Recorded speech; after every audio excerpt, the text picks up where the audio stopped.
Hi friends, Guru Gyanam it's all about home science में आप सभी का स्वागत है। आज हम आपके चैप्टर संसाधन उपलब्धता और प्रबंधन का भाग 2 पढ़ेंगे, जिसमें हम स्थान प्रबंधन के बारे में जानेंगे। हर व्यक्ति अपने घर में, घर से बाहर या आसपास जहाँ पे वो कार्य करता है, यहाँ पर बहुत सारी एक्टिविटीज़ करता है और उस एक्टिविटी को करने के लिए जो भी स्थान उपलब्ध होता है उसे अपनी आवश्यकता अनुसार उसका वो उपयोग करता है। तो एक अच्छे ढंग से व्यवस्थित किया गया कमरा खुलेपन का आभास देता है, जबकि यदि उसी कमरे को सही प्रकार से व्यवस्थित ना किया गया हो तो वो देखने में छोटा और अस्त व्यस्त लगता है। तो स्थान भी एक ऐसा संसाधन है जो सभी के पास बहुत सीमित मात्रा में उपलब्ध होता है, स्पेशली आज के समय में, क्योंकि जनसंख्या ज़्यादा है और लोगों को कम कम स्थान में अपना घर बनाना पड़ता है या उनका कार्यक्षेत्र कम कम स्थानों में होता है। तो ऐसे में जो भी उपलब्ध स्थान है उसका उचित प्रबंधन करना बहुत ज़रूरी हो जाता है, जिससे विभिन्न क्रियाओं को आसानी से किया जा सके। तो अपने ज्ञान और कौशलों का प्रयोग करते हुए उपलब्ध स्थान का सर्वोत्तम प्रयोग करना ही स्थान प्रबंधन कहलाता है। तो स्थान प्रबंधन के लिए कुछ बातों पर विशेष ध्यान दिए जाना है। वो बातें क्या हैं? स्थान का नियोजन करना, यानी स्थान प्रबंधन के में स्थान की योजना बनाना, योजना अनुसार स्थान का उचित व्यवस्था करना, स्थान के उपयोग के अनुसार योजना का क्रियान्वयन करना और उसकी कार्यकारिता को देखना, और सौंदर्य बोध की दृष्टि से उसका मूल्यांकन करना शामिल है। अच्छे ढंग से जो भी व्यवस्थित किया गया स्थान है वो न केवल काम करते समय आरामदायक रहता है, बल्कि देखने में आकर्षक भी लगता है। तो अब हम जानते हैं स्थान एवं घर क्या है। स्थान एवं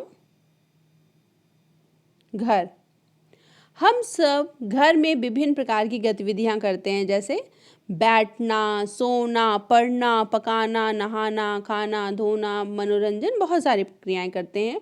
और घर में ही की जाने वाली प्रत्येक गतिविधि और उससे संबंधित क्रियाओं के लिए घर में अक्सर कुछ न कुछ विशिष्ट क्षेत्र निर्धारित होते हैं। जैसे ड्राइंग रूम है तो यहाँ बैठक है, यहाँ बैठना है, किचन है तो वहाँ खाना बनेगा, बेडरूम है तो सोना है, स्टडी रूम है तो पढ़ना। हर कार्य के लिए एक निर्धारित क्षेत्र होता है घरों में, और उसी विशिष्ट क्षेत्र में हम वो वाली गतिविधियाँ करते हैं। लेकिन अधिकांश जो शहरी मध्यवर्ती घरों में क्या क्या होता है? एक बैठक होती है जिसे आप ड्राइंग रूम कहते हो, उससे अधिक शयन कक्ष होता है, रसोई घर, भंडार घर, स्नान घर, शौचालय, और अगर थोड़ी किसी के पास ज़्यादा जगह होती है तो बरामदा होता है या आंगन होता है। ये वैकल्पिक है, क्योंकि जगह कम होता है तो बरामदा और आंगन आजकल उपलब्ध नहीं होते हैं। और यदि बहुत ज़्यादा जगह उपलब्ध होता है तो कई घरों में बहुत सारे कमरे होते हैं, जैसे भोजन के लिए अलग कक्ष होता है, पढ़ाई के लिए अलग होता है, पूजा के लिए एक कक्ष होगा, श्रृंगार कक्ष होगा, अतिथि कक्ष, बाल कक्ष, गैराज, ये सारी चीज़ें होती हैं। निर्भर किस पर करता है कि स्थान की उपलब्धता कितनी है और परिवार में कितने लोग हैं। क्लियर? तो इस प्रकार से जो घर के स्थान के प्रबंधन को प्रभावित करते हैं कुछ कारक, वो क्या होते हैं? परिवार के पास, जैसे मैंने अभी बताया था, कि कुल स्थान कितना उपलब्ध है, परिवार के सदस्यों की संख्या कितनी है, और एक और बहुत महत्वपूर्ण बात है कि उनकी आर्थिक स्थिति कैसी है। घर में बहुत सारी गतिविधियों के लिए स्थान का निर्धारण करने के लिए हमें कुछ बातों का ध्यान रखना चाहिए। वो बातें क्या हैं? एक तो प्राइवेसी होनी चाहिए, एक दूसरे की निजता का ध्यान रखना है। ऐसा स्थान निर्धारण होना चाहिए कि वातावरण वहाँ का स्वस्थ हो, बहुत सारी गतिविधियाँ के जो कमरे हैं वो एक दूसरे से कनेक्टेड हों, जो एक गतिविधि से दूसरी गतिविधि में ज़रूरी होते हैं।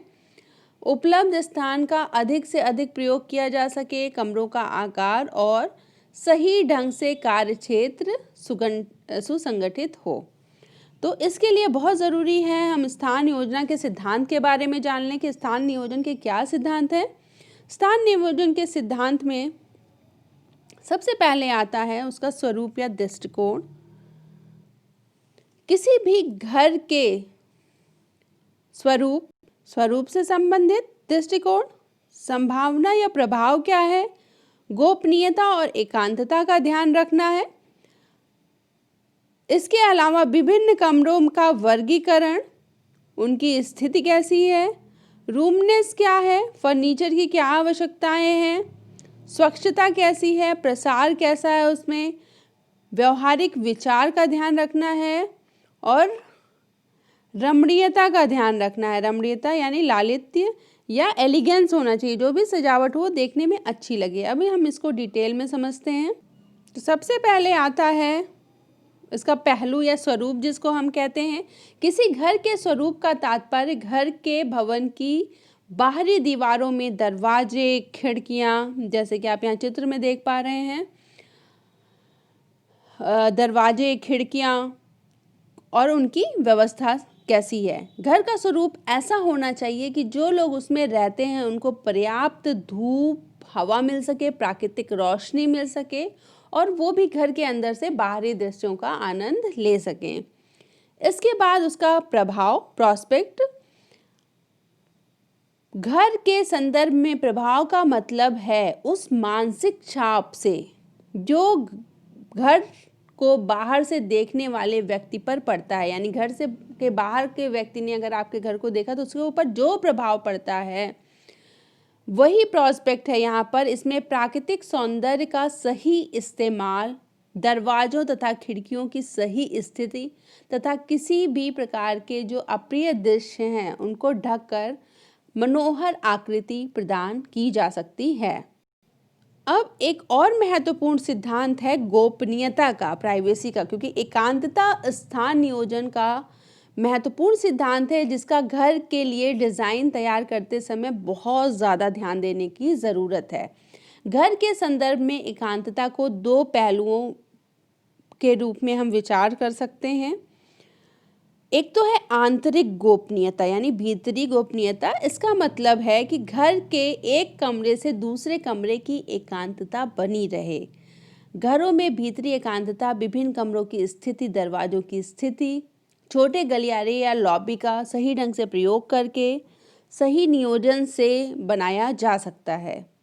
स्क्रीन या पर्दे का इस्तेमाल करके एकांतता बनाई जा सकती है। जैसे दो पार्ट्स में कोई रूम बड़ा है, उसको दो पार्ट्स में हम स्क्रीन या पर्दे का इस्तेमाल करके एक दूसरे से गोपनीयता बना सकते हैं।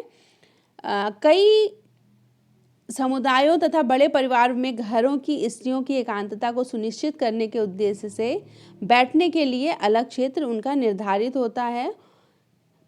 इसके बाद आती है बाहरी एकांतता।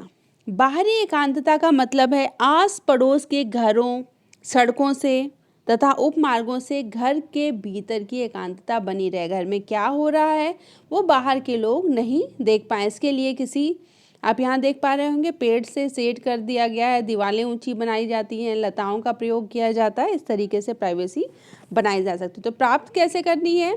दरवाजे को सही रूप से इस्तेमाल कर कर, लॉबी की व्यवस्था कर कर, स्क्रीन की व्यवस्था कर कर, इस तरह से आंतरिक गोपनीयता बनाई जा सकती है। और पेड़ पौधों का और ऊंची दीवारों का इस्तेमाल करके बाहर से गोपनीयता बनाई जा सकती है। फिर आता है विभिन्न कमरों की स्थिति या वर्गीकरण। घर के जो भी कमरे होते हैं उनकी स्थिति ऐसी होनी चाहिए जिससे एक कमरे का दूसरे कमरे के साथ भीतरी संबंध बना रहे। जैसे किसी घर भवन में भोजन क्षेत्र रसोई से सटकर होना चाहिए जिससे आसानी से भोजन परोसा जा सके। जैसे आप यहाँ पर देख पा रहे होंगे इस चित्र में रसोई घर है, उससे सटा हुआ ये भोजन कक्ष है। तो आसानी से जो काम कर रहा है किचन में वो सर्विंग कर सकता है। टॉयलेट जो है वो रसोई घर से दूर होना चाहिए, है ना। तो इस तरीके से विभिन्न कमरों की स्थिति डिसाइड की जा सकती है और उसी हिसाब से कमरों का वर्गीकरण होना चाहिए। इसके बाद रूमनेस होनी चाहिए यानी खुलापन। कमरा बंद बंद सा ना लगे बहुत ज़्यादा। तो घर और के बाद में अगर बात करते हैं तो खुलेपन का मतलब है कि विभिन्न कमरों द्वारा जो भी खुलेपन का आभास होता है उसे हम खुलापन कहते हैं। और कमरे में उपलब्ध हर स्थान का इष्टतम प्रयोग करना चाहिए। जैसे दीवारों में अलमारियां लगवा सकते हैं, यहाँ पे आप देख पा रहे होंगे दीवारों में लगी हुई अलमारियां हैं, सेल्फ हैं, है ना। इससे कमरे में खुलापन रहता है। आमतौर पर सही अनुपात वाला आयताकार कमरा उसी आयाम के वर्गाकार कमरे की अपेक्षा अधिक खुला दिखाई देता है।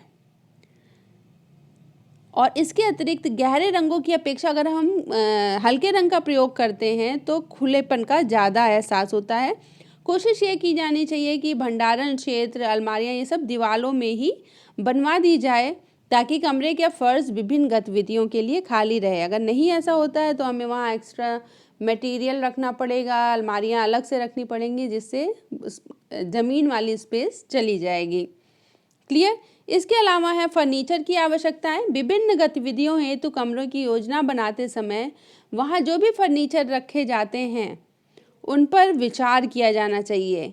घर के हर कमरे में जो फर्नीचर रखा जा रहा है उसकी ऐसी व्यवस्था होनी चाहिए कि वो कमरे के उद्देश्य को पूरा करे और कमरे में केवल जितनी आवश्यकता है उतना ही फर्नीचर रखा जाना चाहिए और इस प्रकार रखा जाना चाहिए कि कमरे में आसानी से मूवमेंट हो सके, एक जगह से दूसरी जगह जाया जा सके।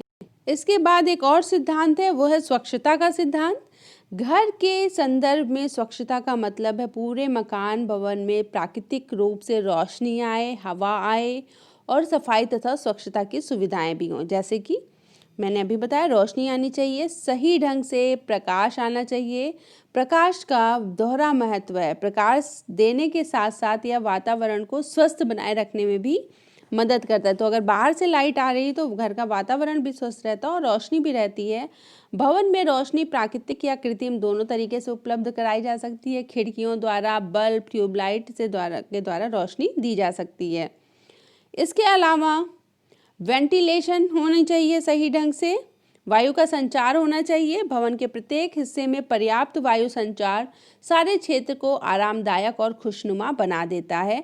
अच्छे वायु संचार के लिए भवन की खिड़कियां, दरवाजे तथा रोशनदान को इस प्रकार बनवाया जाना चाहिए जिससे अधिक से अधिक हवा आसानी से घर के अंदर आ सके और घर का माहौल बिल्कुल अच्छा स्वच्छ बना रहे। खिड़कियां यदि एक दूसरे के सामने होगी तो एयर का वेंटिलेशन, हवा का संचार बहुत अच्छे से होगा। और स्वच्छ वायु की कमी से कई बार होता है, अगर खिड़कियां नहीं होती बंद तो घुटन होने लगती है, सिर दर्द, अनिद्रा, ऐसी समस्या आ जाती है। हवा का आगमन प्राकृतिक या आंतरिक उपकरणों के द्वारा जैसे पंखे का प्रयोग करके किया जा सकता है। इसके अलावा इसी सिद्धांत में आता है, स्वच्छता के सिद्धांत में, क्लीनिनेस यानी कि सफाई और स्वच्छता सुविधाएं। साफ सफाई और रख रखाव उसमें रहने वाले व्यक्ति का उत्तरदायित्व है। फिर भी मकान का डिज़ाइन तैयार करते समय सफाई की सुविधा और बाहर की धूल मिट्टी के अंदर आने से रोकने का प्रबंधन बहुत ही ज़रूरी है।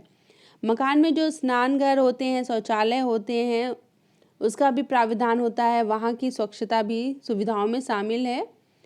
और ग्रामीण क्षेत्रों में क्या होता है, घरों से आज भी बाहर शौचालय अलग यूनिट के रूप में होता है जिससे अन्य कमरों से दूर बनाया जाता है, जिससे सफाई व्यवस्था बनी रहे।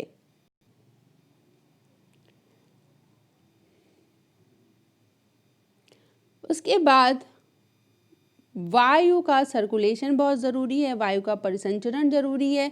भवन का डिज़ाइन ऐसा होना चाहिए ताकि हर कमरे में वायु का पर्याप्त परिसंचरण हो सके।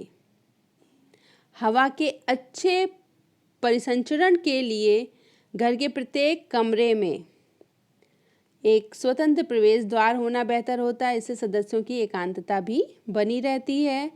व्यवहारिक बातों का कुछ ध्यान रखना है, व्यवहारिक विचार होने चाहिए। जब भी स्थान की योजना बनाते हैं तो कुछ व्यवहारिक बातों का ध्यान रखना, जैसे कि संरचना की मजबूती और स्थिरता, परिवार के लिए सुविधा और आराम, सरलता, सौंदर्य और भविष्य के विस्तार का प्रावधान। ऐसी व्यवस्था होनी चाहिए कि भविष्य में अगर 1-2 रूम बढ़वाने पड़े तो उसकी भी व्यवस्था हो जाए। कुछ पैसा बचाने के लिए भवन मजबूती से समझौता कभी नहीं करना चाहिए। भवन क्योंकि घर बहुत जल्दी हम नहीं बनवा पाते, इसलिए उसकी मजबूती से समझौता नहीं करना चाहिए। और एक और सिद्धांत है रमणीयता बनी रहना बहुत ज़रूरी है, यानी सुंदरता बनी रहना ज़रूरी है, यानी भवन योजना के उस प्रभाव से है जिसमें व्ययता से समझौता किए बिना स्थान की योजना सुरुचिपूर्ण ढंग से की गई हो, जो देखने में एलिगेंट लगे, रमणीय लगे, लोग देखकर प्रबंध हो। तो अगर हम इस सिद्धांतों पर विचार कर उसको प्रयोग करें तो स्थान नियोजन को और उसके प्रबंधन को और अच्छा बना सकते हैं। तो आज के लिए बस इतना ही। मैं उम्मीद करती हूँ कि आपको ये चैप्टर अच्छे से समझ में आ गया होगा। फिर भी कोई डाउट है तो आप कमेंट बॉक्स में कमेंट ज़रूर करें। Thanks for watching Guru Gyanam, it's all about home science. Don't forget to subscribe my channel and press bell button. And yes, if you like my videos, then press like and share as much as you can. Thank you so much.